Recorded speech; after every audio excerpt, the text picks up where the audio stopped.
श्री गणेशाय नमः। आपण पाहू शकता की या सर्व वस्तू मी भाजायला एक एक करून ठेवणार आहे।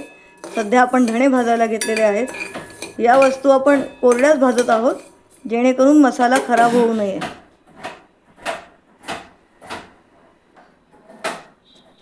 आपण पाहू शकता की धणे परातीत काढून घेतलेले आहेत। अशाच प्रकारे सर्व मसाले भाजून परातीत काढून घेणार आहोत। जिरं भाजायला ठेवलेलं आहे।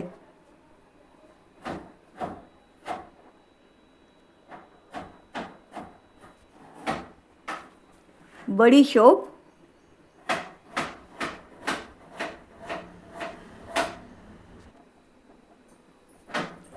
तुम्ही पाहू शकता की सर्व अख्खे मसाले मी एकत्रच भाजून घेत आहे।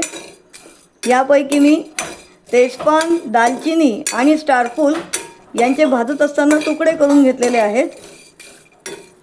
हे सर्व मसाले आपण व्यवस्थित भाजून घेऊया आणि मग मिश्रण थंड झाल्यावरच आपल्याला ते मिक्सरमध्ये फिरवावं लागेल।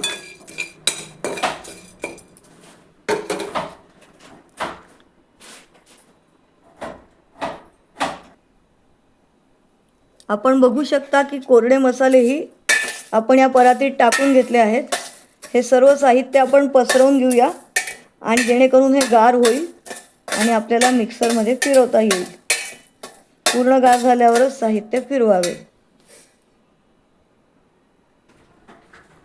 आम्ही आता हे मिश्रण मिक्सरला फिरवून घेणार आहोत।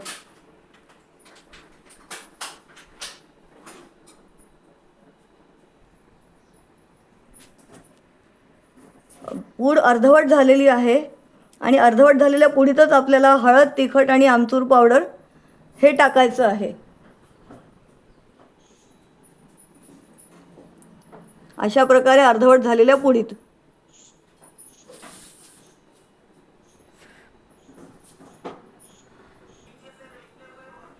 अशा प्रकारे आपला पावभाजी मसाला तयार आहे। तुम्ही बघू शकता अतिशय सुंदर रंग आला आहे। हा मसाला तुम्ही पावभाजी तर वापरू शकता, इतर भाज्यांमध्ये सुद्धा चांगल्या प्रकारे वापरू शकता। त्याची सुंदर चव येते।